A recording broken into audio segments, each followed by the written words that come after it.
dan mencintai sesama.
barisan, lalu pemulung pertama, lalu Wisma adalah pemulungkan dari ketiga sakramen ini.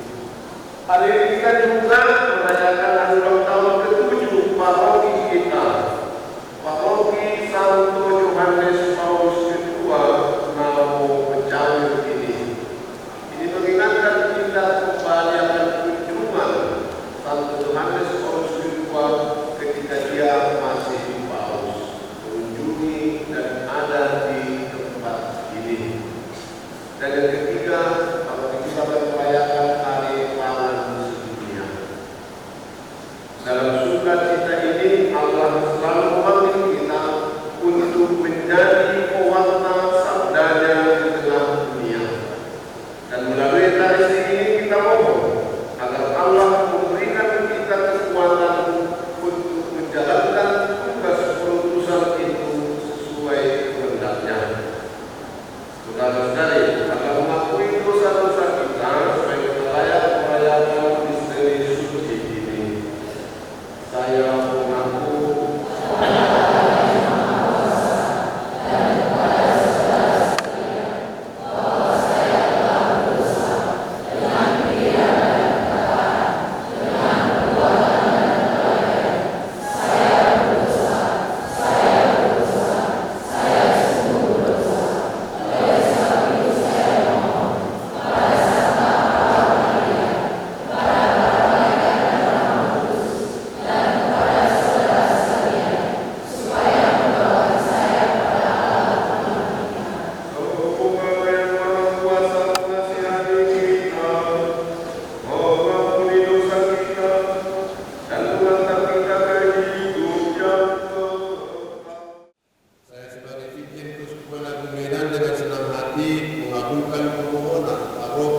Santo Yohanes Paulus II Namo Pecandu ini.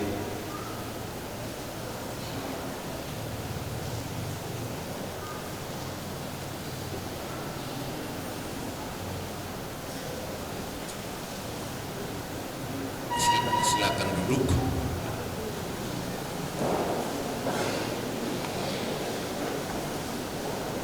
Saudara-saudari terkasih, ketika masih sekolah dulu, pada kami selalu diajarkan itu UUD 45, Undang-Undang Dasar 45, bahkan sangat ditekankan supaya itu dihafal habis, mulai dari pembukaan, bahwa sesungguhnya malah seperti diayat-ayatkan kalau seperti Natal tahun baru di tempat kita. Mesti tahu itu ada 16 bab, 37 pasal, lalu ada lagi aturan peralihan. Tetapi sesudah amandemen, saya tidak tahu lagi perkembangan Undang-Undang Dasar 45 ini. Demikian juga saudara-saudari, dalam tradisi bangsa Israel orang Yahudi, mereka juga punya semacam undang-undang dasar yang bahan mentahnya itu adalah dari 10 perintah Allah atau Taurat Musa. Ada 10 yang menurut tradisi dicetakkan oleh Allah pada 2 loh batu. Lalu dalam perjalanan bangsa Israel ratusan tahun bahkan ribuan tahun, ke-10 perintah Allah ini ditambahkan sesuai dengan perkembangan zaman. Seperti Undang-Undang Dasar kita juga ada kebutuhan, lalu oleh parlemen atau DPR diamandemen untuk disesuaikan. Sehingga pada akhirnya katanya ke-10 perintah Allah itu menjadi 613 pasal atau nomor. Coba hitung dulu, 613. Kita hanya punya 37 pasal awalnya. Lalu ke 613 itu dibagi 2. Ada ini 365 yang rumusan kalimatnya dalam bentuk larangan. Tidak boleh begini, jangan begitu. 365. Lalu ada itu 248 yang rumusannya secara positif. Kamu harus begini, buatlah begitu. Coba bayangkan itu, 365 dan 248. Kalau ada guru agama atau katekis harus mengajarkan itu ke anak-anak, yang diajarkan nomor 1 hari ini, nomor 2 besok, nomor 3 besok, baru minggu berikut hari Seninnya diajarkan nomor 7, lupa nomor 1. Karena kalau larangan itu dihafal, dia ada 365, berarti sepanjang tahun harus menghafal larangan. Sepanjang tahun satu hari. Lalu yang 248 itu katanya, itu kalau diurai semua organ tubuh kita, ada rambut, ada telinga, ada ini, itulah seluruhnya 248 komponen tubuh kita, organ tubuh. Nah, apa dimaksud kurang lebih? Supaya perintah-perintah itu menjadi bagian dari dirinya sepanjang tahun. Dan bukan hanya dihafal sepanjang tahun, menjadi bagian dari utuh dirinya sendiri, menjadi komponen organ-organ tubuhnya. Begitulah orang Yahudi. Saudara-saudara terkasih, 613 itu sudah sekian ratus tahun. Lalu itu menjadi juga persoalan untuk warga biasa. 613, yang mana lagi yang paling penting kan gitu?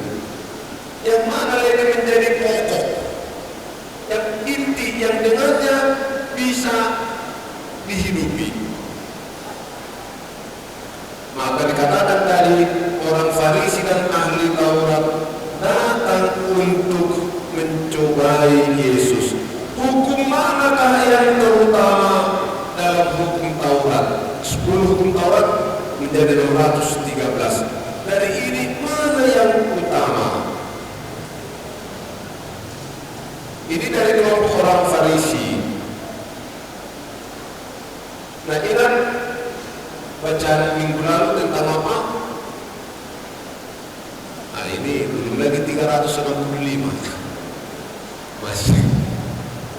Tentang apa? Itu soal kewajiban bayar pajak atau tidak. Itu diajukan oleh orang-orang Saduki. Orang Saduki dengan orang Farisi itu kayak kucing dengan tikus. Jadi orang Saduki mau mencobai Yesus, apakah membayar pajak atau tidak? Maka kali ini orang Farisi mencobai Yesus. Mana hukum yang paling utama?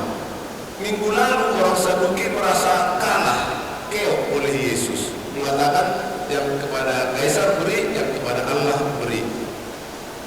Minderlah orang Saduki. Lalu datang kemudian orang Farisi mencobai, hukum mana yang paling utama? Orang Saduki orang Farisi berharap bahwa Yesus tak mampu menjawab supaya mereka di atas angin. Ini karena persaingan.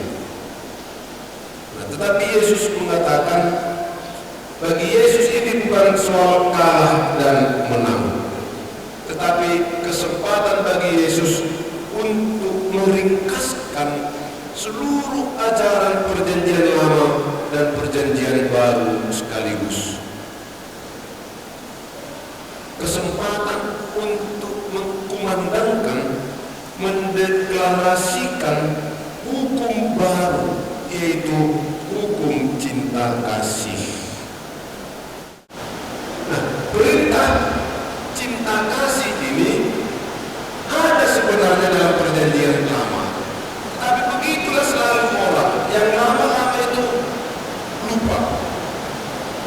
Dalam kitab Ulangan bab 6 ayat 5 dikatakan, kasihilah Tuhan Allah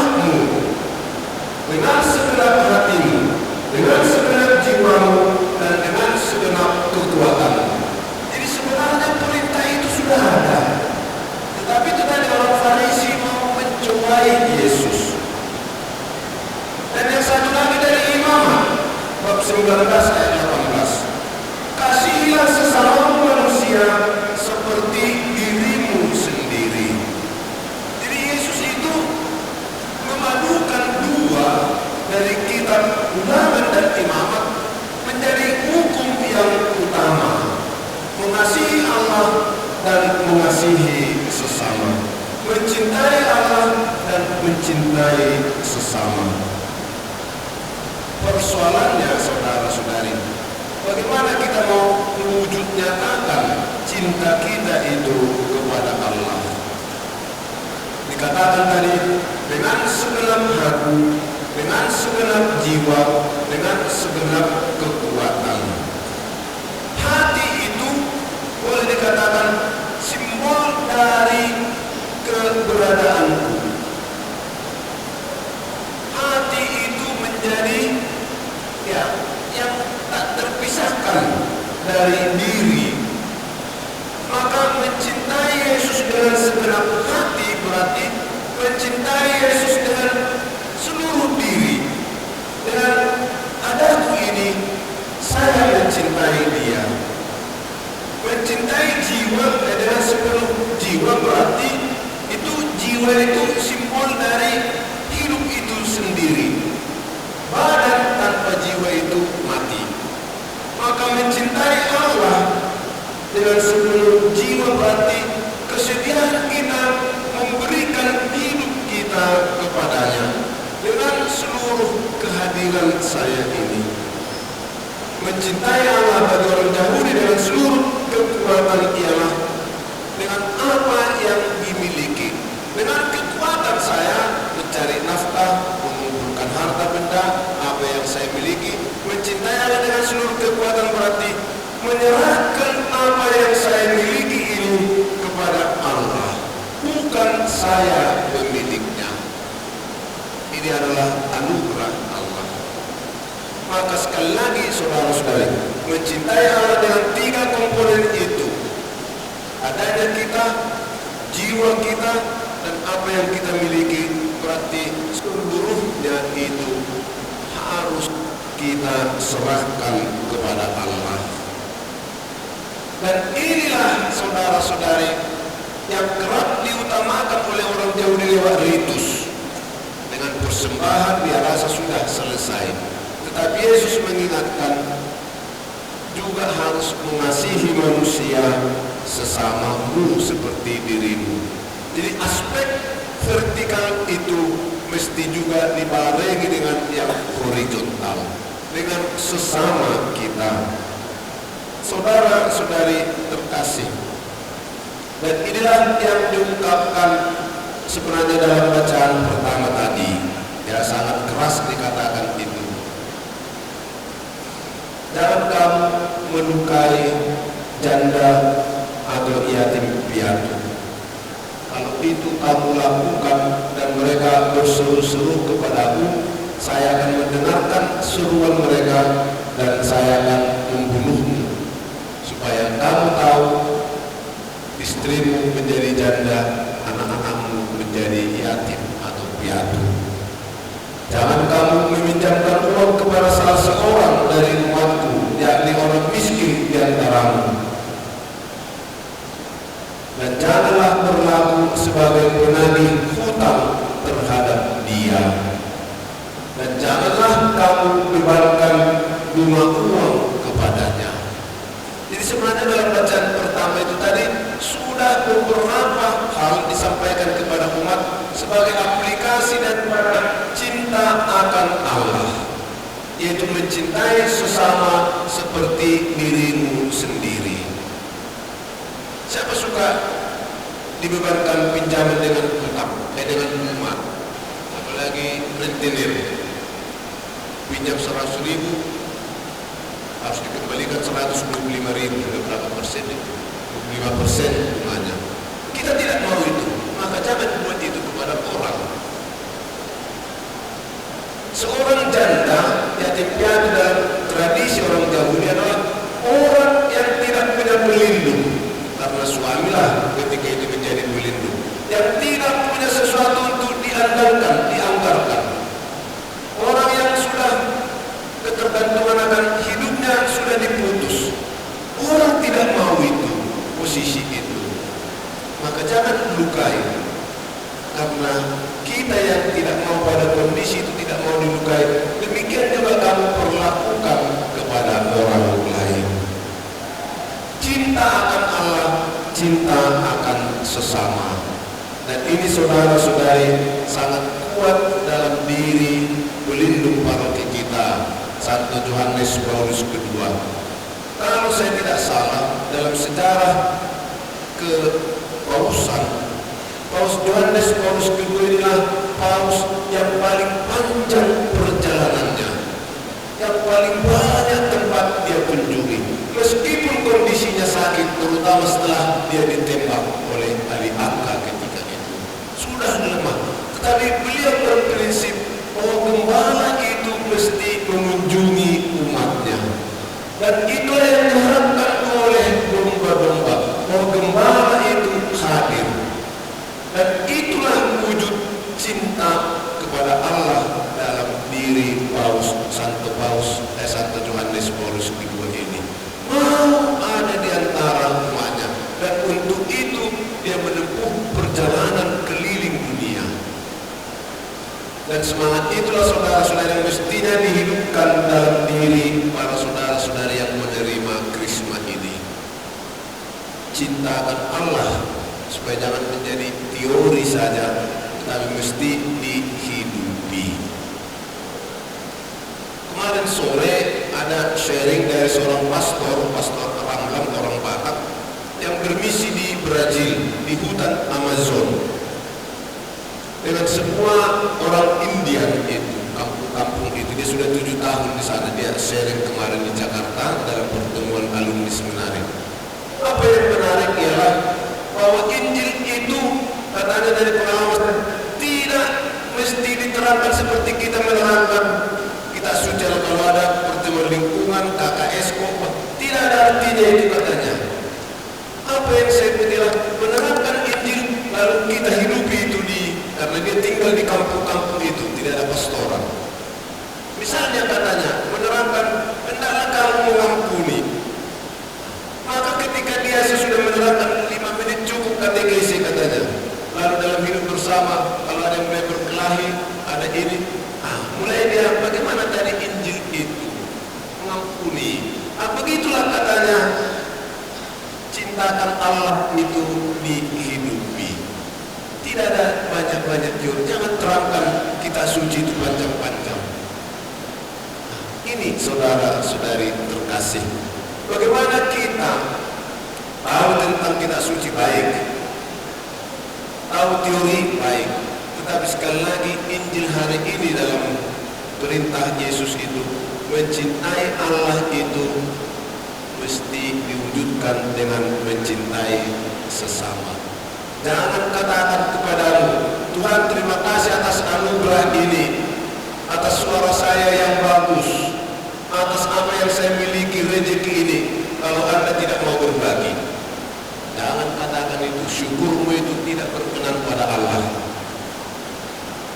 Syukur Tuhan atas karunia suara yang bagus ini.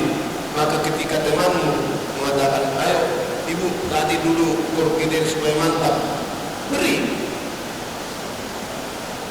Jangan katakan terima kasih Tuhan atas rezeki ini, sudah cukup untuk untuk 7 keturunan saya. Tetapi ketika ada orang yang membutuhkan bantuan Anda menutup mata, syukurmu itu tidak ada artinya. Percayakan saudara akan Yesus Kristus, Putra dan Juru Tuhan kita, yang dikandung dari Roh Kudus, dilahirkan oleh perawan Maria, yang wafat dan dimakamkan, yang bangkit dari antara orang mati, dan yang duduk di sebelah kanan Allah Bapa. Percayakan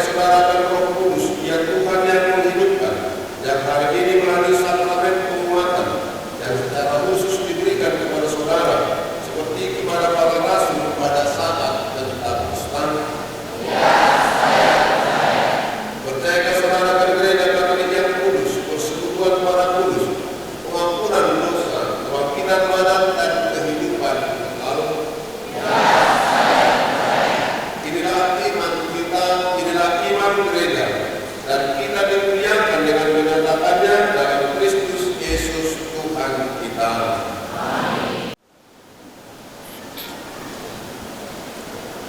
Allah yang Maha Kuasa, Bapa Tuhan kami Yesus Kristus, Engkau telah melahirkan kembali para hamba-Mu ini dari air dan Roh Kudus dan membebaskan mereka dari dosa. Sudilah kiranya mencurahkan Roh Kudus penghibur kepada mereka. Semoga mereka Engkau anugerahi roh kebijaksanaan dan pengertian, roh penasihat dan kekuatan, roh pengetahuan dan ibadat, dan semoga mereka Engkau penuhi dengan roh takwa kepadamu dengan pengantaran Kristus Tuhan kami.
Kita bernyanyi, datanglah ya Roh Pencipta.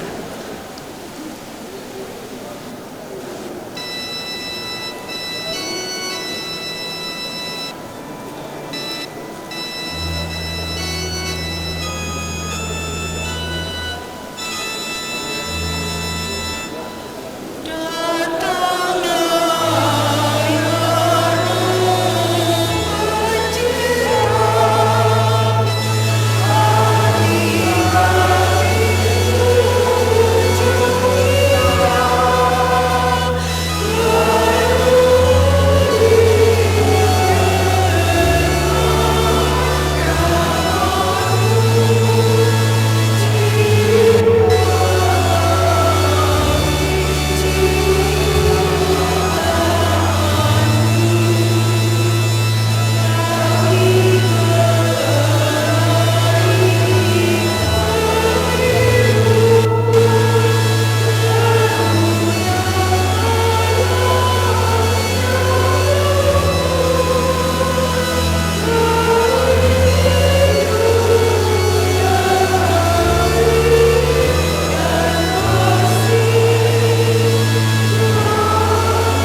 kami undang seluruh umat bernyanyi stensilan Ya Roh Pencipta Datanglah. Amin.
para imam. Semoga Allah Bapa memberkati Bapa Suci, para uskup dan para imam, agar pewartaan dan keteladanan hidup mereka membuat kami peka dan bergerak untuk berani melayani kebutuhan nyata sesama di sekitar kami.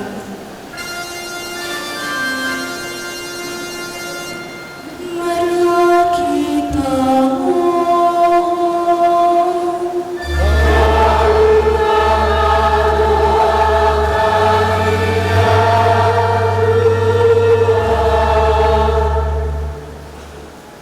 bagi para pejabat pemerintah.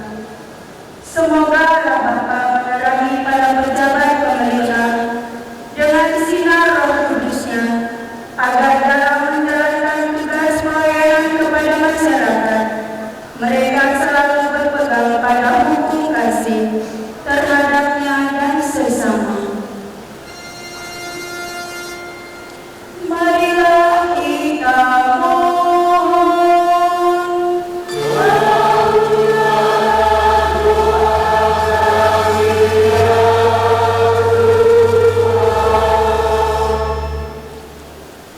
bagi para Krismawati, semoga Allah Bapa memberikan kekuatan iman kepada saudara-saudari yang menerima sakramen penguatan hari ini, agar semakin berakar dalam iman, bertumbuh dalam cinta kasih, serta mekar dalam berbuah dalam memberi kesaksian akan Kristus yang bangkit.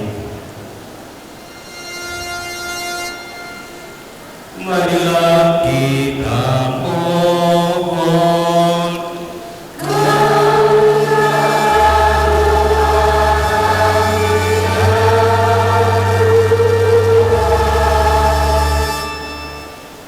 Bagi umat Paroki kita yang merayakan HUT Paroki, semoga Allah Bapa yang Maha Kekal memberikan rahmat kesatuan bagi umat di Paroki kita yang merayakan hari ulang tahun Paroki yang ke-7 ini, agar semakin sehati sejiwa bersekutu membangun hidup menggereja. Marilah kita mohon.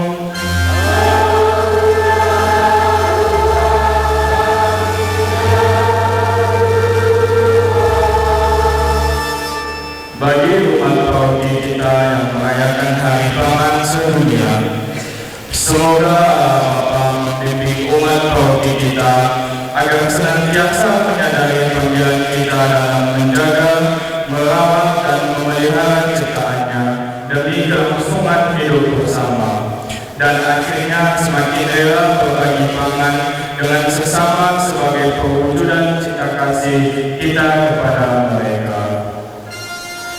Marilah kita mohon.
Terimalah saudara-saudari supaya persembahanku dan persembahanmu berkenan pada Allah Bapa yang Maha Kuasa.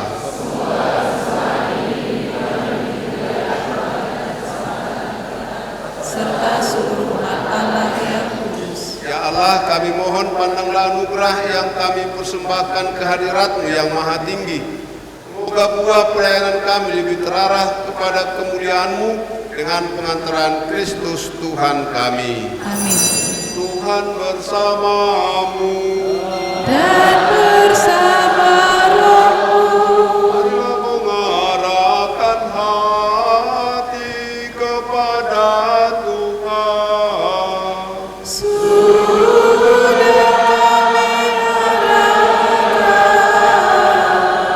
Marilah bersyukur kepada Tuhan Allah kita.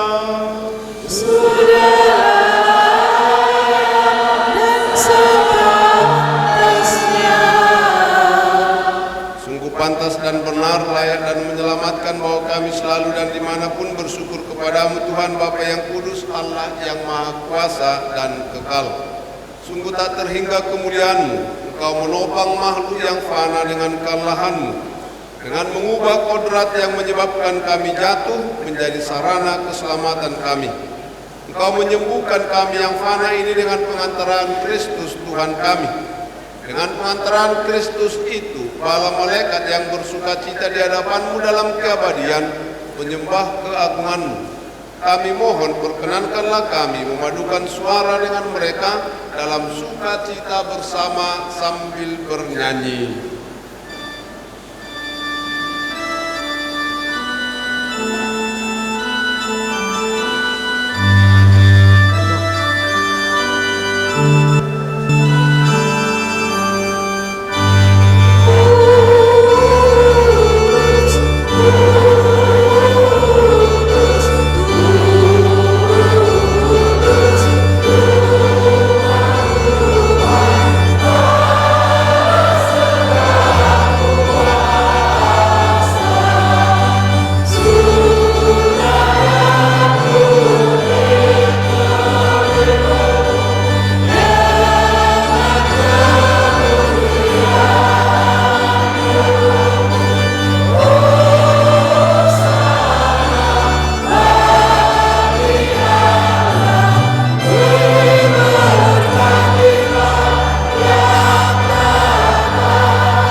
Kuduslah Engkau Tuhan, segala makhluk ciptaan-Mu patut memuji Engkau.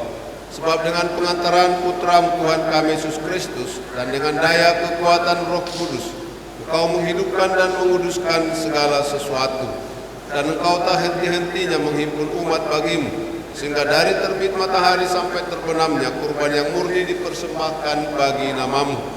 Maka kami mohon dengan rendah hati kepada-Mu Tuhan, supaya Engkau berkenan menguduskan dengan Roh-Mu persembahan yang kami bawa kepadamu, agar menjadi tubuh dan darah Putra-Mu Tuhan kami Yesus Kristus, yang menghendaki kami merayakan misteri ini.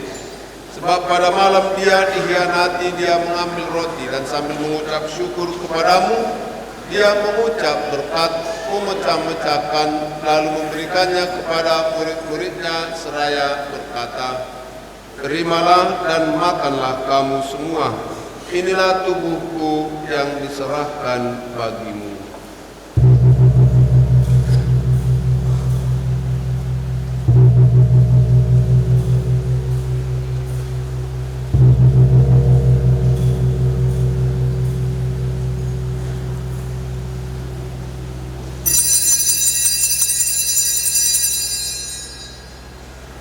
Demikian pula sesudah perjamuan, Dia mengambil piala dan sambil mengucap syukur kepadamu, Dia memberkati dan memberikannya kepada murid-muridnya seraya berkata, "Terimalah dan minumlah kamu semua. Inilah piala darahku, darah perjanjian baru dan kekal, yang ditumpahkan bagimu dan bagi semua orang demi pengampunan dosa. Lakukanlah ini sebagai kenangan akan daku.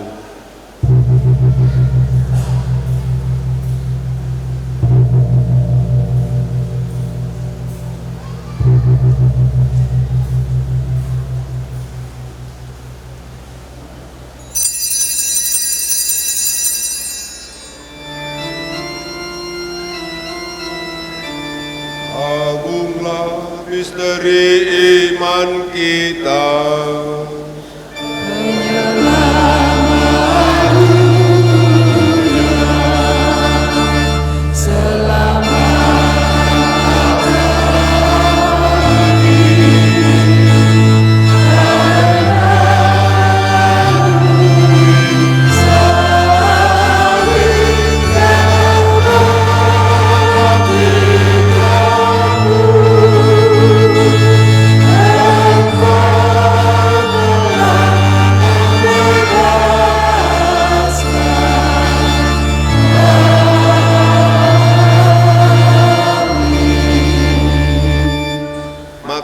Sambil mengenangkan sengsara putramu yang menyelamatkan, kebangkitan yang mengagumkan dan kenaikannya ke surga, sambil mengharapkan kedatangannya kembali, kami mempersembahkan kepadamu kurban yang hidup dan kudus ini seraya mengucap syukur.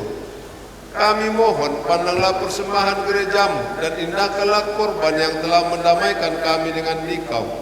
Perkenankanlah agar kami dipulihkan dengan tubuh dan darah putramu, dipenuhi dengan Roh Kudusnya, dijadikan satu tubuh dan satu roh dalam Kristus.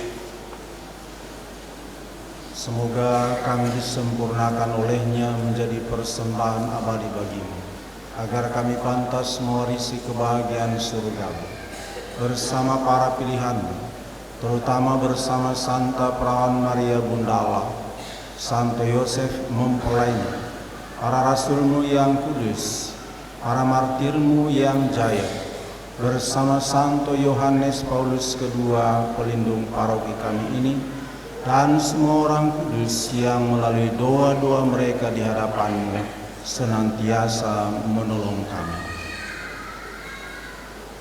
Kami mohon Tuhan, semoga korban yang mendamaikan ini menghasilkan damai dan keselamatan seluruh dunia. Semoga Engkau berkenan memperkuat gerejamu yang sedang berziarah di bumi ini dalam iman dan cinta kasih, bersama hamba-Mu Paus kami Fransiskus, Uskup kami Cornelius Sipayung, bersama semua uskup dan semua rohaniwan, serta seluruh umat kesayangan-Mu. Dengarkanlah dengan rela doa-doa umat-Mu yang Engkau perkenankan berhimpun di sini. Bapa yang Maha Rahim, persatukanlah bagimu semua anak-Mu, dimanapun mereka berada dengan belas kasih. Terimalah dengan rela ke dalam kerajaan-Mu saudara-saudari kami yang telah meninggal, dan semua orang yang berkenan padamu yang telah beralih dari dunia ini. Kami berharap di sanalah mereka menikmati kepenuhan kemuliaan-Mu selamanya, dengan pengantaran Kristus Tuhan kami, melalui Dia Engkau melimpahkan segala kebaikan kepada dunia.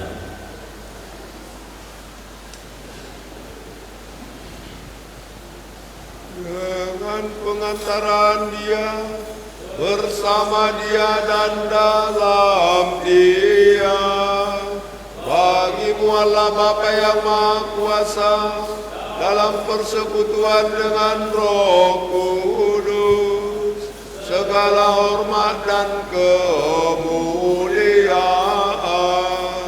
sepanjang segala masa.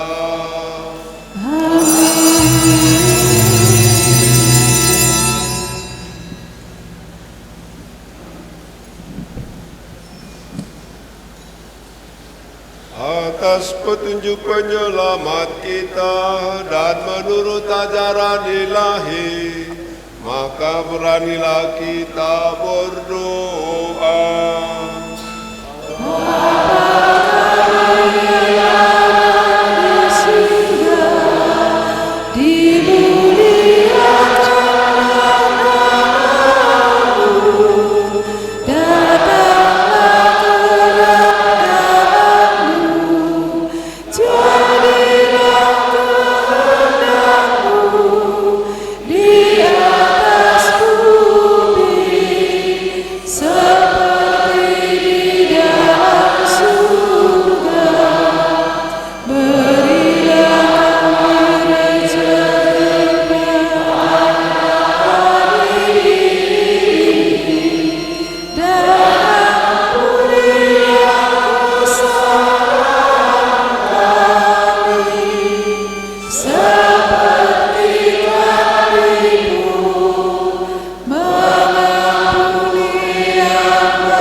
Tuhan Yesus Kristus, Engkau telah bersabda kepada para rasul-Mu, damai-Ku kutinggalkan bagimu, damai-Ku kuberikan kepadamu.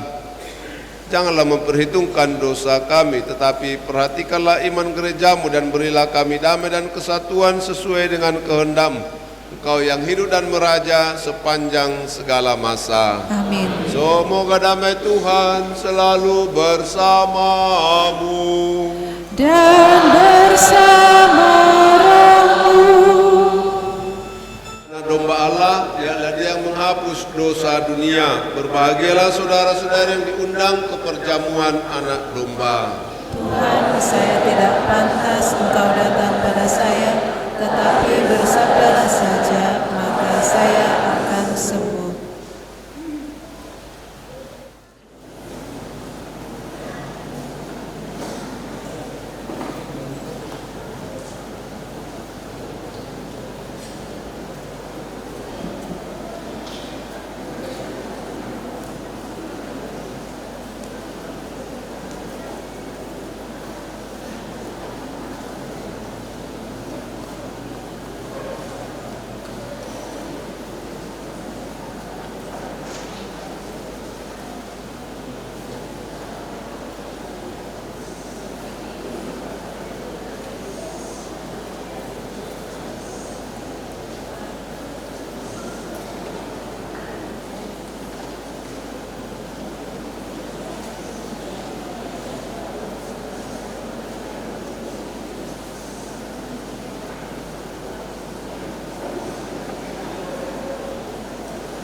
Kita bernyanyi, Datanglah ya Yesus.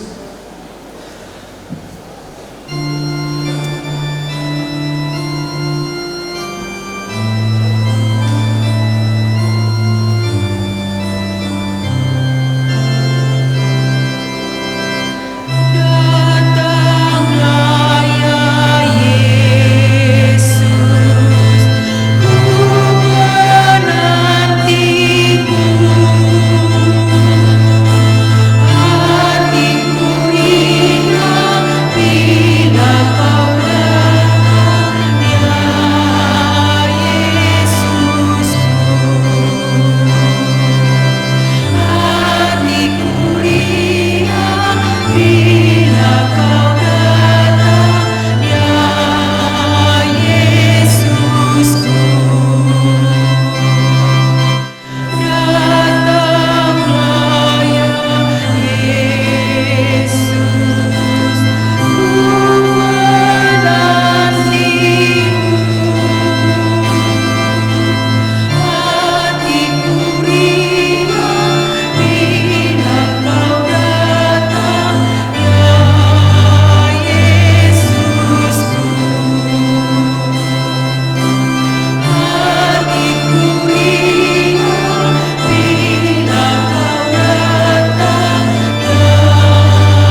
sajian kor dari di gunung tinggi.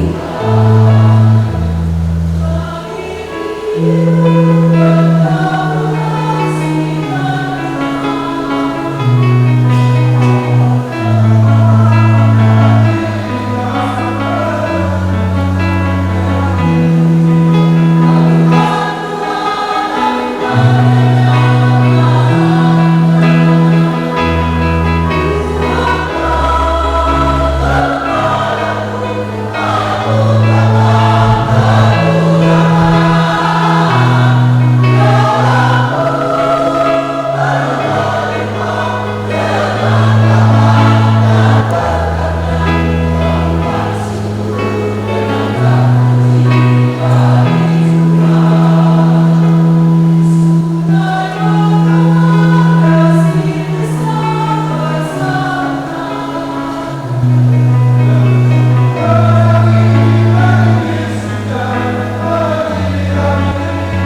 Allah, kami mohon, sempurnakanlah dalam diri kami rahmat yang terkandung dalam sakramen, agar apa yang sekarang kami rayakan dalam tanda, telah kami nikmati dalam kenyataan yang sesungguhnya.